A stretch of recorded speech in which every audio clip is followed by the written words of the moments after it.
So, good morning, dear friends. Today we have discussed the unit number 5, which is related with the analysis of the multi-story building frame.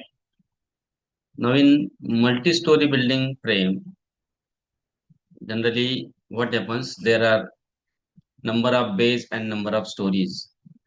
And if number of story increases, the degree of redundancy, of course, static redundancy is also increases. And that's why it is very difficult to analyze such building frames. So there are certain approximate methods. Generally, for the building, if we have considered the high-rise building, uh, there are different types of loads. Horizontal loads, generally we have considered the wind load, and second is the earthquake load or seismic load.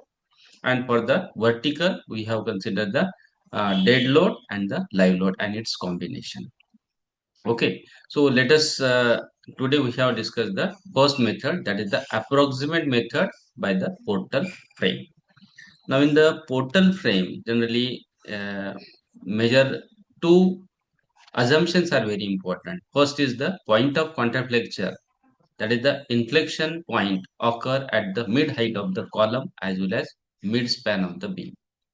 That means the bending moment at the midspan of the column, that is h by 2, at a distance of h by 2, it is 0. And similarly, span, that is the beam span, L by 2, it is 0.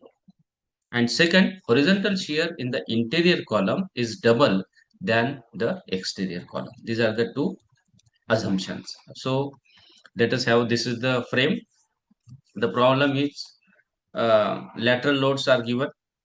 At the first story, it is 40 kilonewton. Second, it is 60 kilonewton. And third, it is 90 kilonewton at joints. Okay. And the height of the building is given.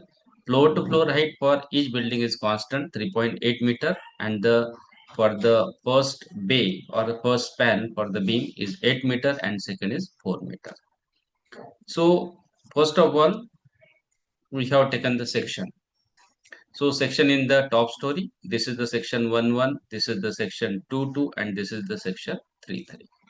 And for every section, as per the assumption, horizontal shear in the interior column is double than the exterior column. That's why J to G and L to I, these are the exterior column, and that's why the we have assumed the horizontal shear is H1 at the top story, and for the interior column, it is 2 times of H1. Similarly, for the second section, we have considered the column G to D, H to E, and I to F. Again, we have considered horizontal shear is equal to H2. That's why the horizontal shear for the interior column is double. So 2 times of H2. And again, exterior column, it is H2. Similarly, for the bottom story, we have considered H3 is the horizontal shear for the exterior column. That's why for the interior, it is 2 times of H3. So let us start the problem. So first of all, we have considered the section 1. Section 1 means the top story. We have considered this is the section. So H1 and 2H1 and H1, these are the horizontal shear in the interior and the exterior column. And when we draw the free body diagram, at the top joint J, there is a 90 kilonewton load. So when we have applied the simple equilibrium equation of mechanics, summation fx is equal to 0. So h1 plus twice h1 plus h1, that is 4 times of h1 is equal to external load is 90 kilonewton in the opposite direction. That's why h1 is equal to 22.50 kilonewton. So horizontal shear in the exterior column is 22.50 kilonewton, and in the interior column is double, that is the 45 kilonewton. Okay, so what is the moments? Moment in the GJ, here this is the top column. So let us say this is G to J and J to G. So what is the moment? Moment is equal to, can I say H1 multiplied by H by 2, or for this column G to J, this is also in equal and opposite direction, H1 multiplied by H by 2. Therefore, we can say that the moment in the column GJ is equal to moment in the column J to G is equal to last column, that is the this L2I and I2L having the same H1 horizontal shear and the same height h by 2. Therefore, for the exterior column, its moment is H1, that is the horizontal shear, multiplied by h by 2. So we get the moment in each column is 42.75 kilonewton meter. Then similarly for the interior column, the horizontal shear is double. That's why 2 times of h1 multiplied by h by 2. So we get the double. So it is 85.50 kilonewton meter. This is the moment in the interior column. So what is the moment in the beam? Again, here it is observed that if you draw the free body diagram for the joint J, there is a point of contraflexure in the midspan of the, we can say that the beam JK, and that's why again we have considered taking moment about this point. So we get the only moment is there, that is H1 into H by 2 is the moment in anti-clockwise direction. So moment in the this beam is also same, and surprisingly we can say that the moment in the K2J is also same, because these are the two and this is the double shear. This is this moment is double, and this moment plus this moment plus this moment must be zero, and therefore we can say that the whatever the moment developed at J or J to K must be same in the opposite direction, that is K to J. And similarly K to L and L to K, we get the same moment in the beam, and that's why there is no issue.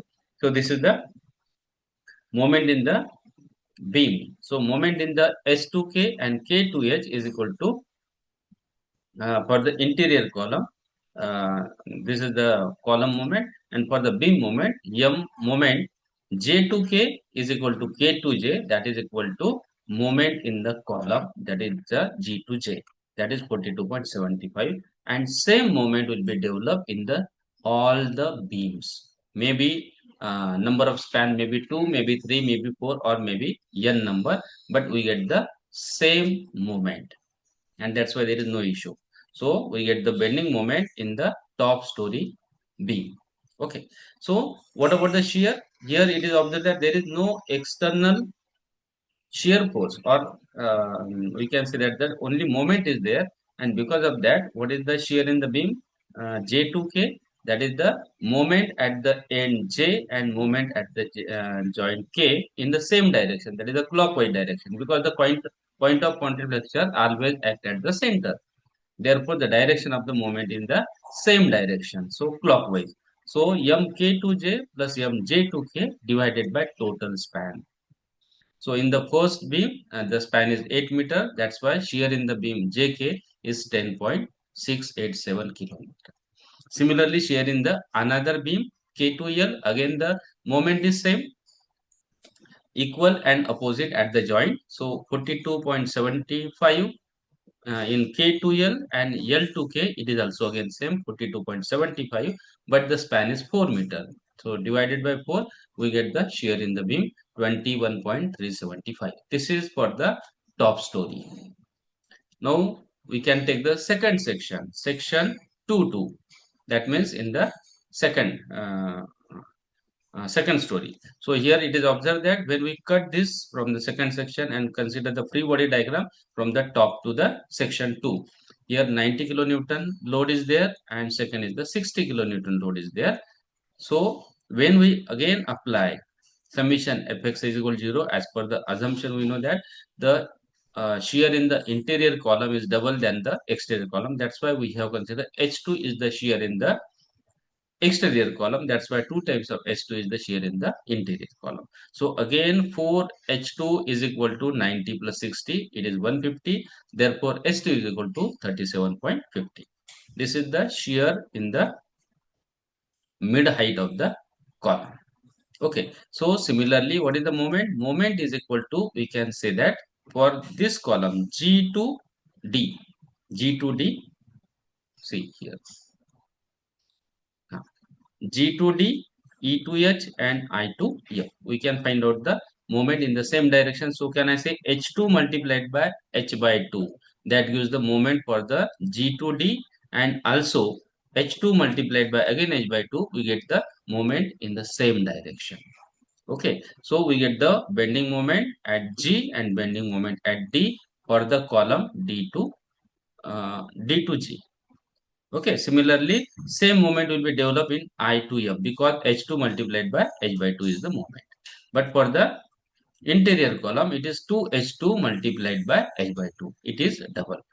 Okay, so H2E and E2H, this moment will be double than this moment. Okay, similarly, when we find out the moment for the beam, what happens? This beam is connected with this column and this column. That's why this moment and this moment in the same direction. So can I say moment for the G to J plus moment for the G to D plus moment for the G to H is equal to 0. That means the moment at every joint summation of moment must be 0. And therefore this is in the same direction. Therefore this moment will be in opposite direction. So we have getting the moment at G to H is equal to addition of these two. That means the moment, so H1 into H by 2 plus H2 multiplied by H by 2, we get the moment in the G to H. Similarly, H to G, we get the same moment because there is no external load. We have considered the horizontal load. That's why whatever the moment developed at G, same moment will be developed at H in the same direction. Similarly, H2I and I2H, same moment. Okay, so for the analysis by second, so we get the, this is the moment in the column, which is for the exterior column same, and for the interior column it is double, as the 2s2 share in the internal column is double into h by 2, so it is 142.50. So similarly moment in the beam, as I told you, G to H is equal to addition of the moment in the column which is below the beam and above the beam. So it is 42.75 for the above column and 71.25 for the below column. So we get the 114 kilonewton meter is the moment in the beam. And what is the beauty? Beauty is that the moment in the all the beam must be same. It may be number of beam or bay may be 10 or 20 like that. And therefore, we get the moment in the GH is equal to HG is equal to HI is equal to IH is equal to 114 kilonewton meter. And the all moment in the same direction. All are clockwise. Okay. So then similarly shear in the beam, repeat the same procedure as there is no external load, we have considered the effect of the moment. That's why the standard formula, even when we have considered simply supported beam subjected to the moment. So we can say that the axial force, or we can say that reaction is equal to moment divided by L. And therefore for the H to I or I to H, moment at H plus moment at I toward the H or toward the I, that is 114 plus 114 divided by span. For the second span it is 4 meter, for the first span it is 8 meter. Therefore shear in the beam GH it is 28.50 and shear in the beam HI its value is 57. Okay, then we have considered the third section. Repeat the same procedure. For third section, we have considered summation fx is equal to 0. So 90 plus 60 plus 40, it is 190. That is equal to, we have considered this is the H3, 2 times of H3 and H3. So it is 4 times of H3 is equal to 190. So H3 is equal to 47.50. And then again, we can find out the moment in the column. Moment in the column is equal to H3 multiplied by H by 2. And for the interior column, it is 2H3 multiplied by H by 2. So we get the, for the interior column, it is 180.50 and exterior column, it is 90.25. And the beam moment is again summation of the, we can say that the moment of at the joint above column and the below column. We have just take the addition. So 90 plus 90.25 plus for the top and for the bottom and 71.25 for the top. So we get 161.50 kilonewton meter is the moment in the beam. And the same moment develop in the another span. That is again clockwise. So shear in the beam is equal to again the moment at every span we have considered moment at this and moment at this. That means the two supports divided by L. So shear in the beam GH is equal to 161.50 is the moment at we can say that the D, and 161.50 moment at E toward D, divided by span is 8 meter and second span is 4 meter. So we get 40.375 for shear in the beam GH, and for the HI we get the 80.75. In this way, we can analyze the portal frame method to find out the bending moment and the shear force. Now, this is the diagram. Here it is observed that the diagram is same. Here we know that the direction of the moment, this moment is what happened in the anti-clockwise direction. That's why it try to pull in this direction. Here also anti-clockwise direction. That's why this will pull in this direction. So we get the same here 90.25, 90.25 plus minus, because the point of contact flexure always act at the center. For the middle story, it is 71.25, 71.25 equal and opposite. This is the center, and that's why it is minus and plus. And for the top story, again same 42.75, 42.75 equal and opposite. So point of contact flexure always act at the center of the column. Here it is double. Here it is 90.25. It is double 180.50. 180.50. 71.25 double, it is 142.50, 142.50. Here 42.75, it is double 75.50, 85.50 and 85.50 in the same direction. Okay. Similarly for the beam moment also. Here what happened? The beam moment is clockwise because the column moment is anti-clockwise. That's why this moment is clockwise. Clockwise means when we rotate this, it will try to move in the downward direction. Here also the direction is clockwise. That's why it move in the upward direction. That's why, and we know that the point of contact flexure is at the center, and that's why one is downward, other is upward. Downward, upward. 42.75, 42.75 for the this second span. 42.75 downward and 42.75 upward.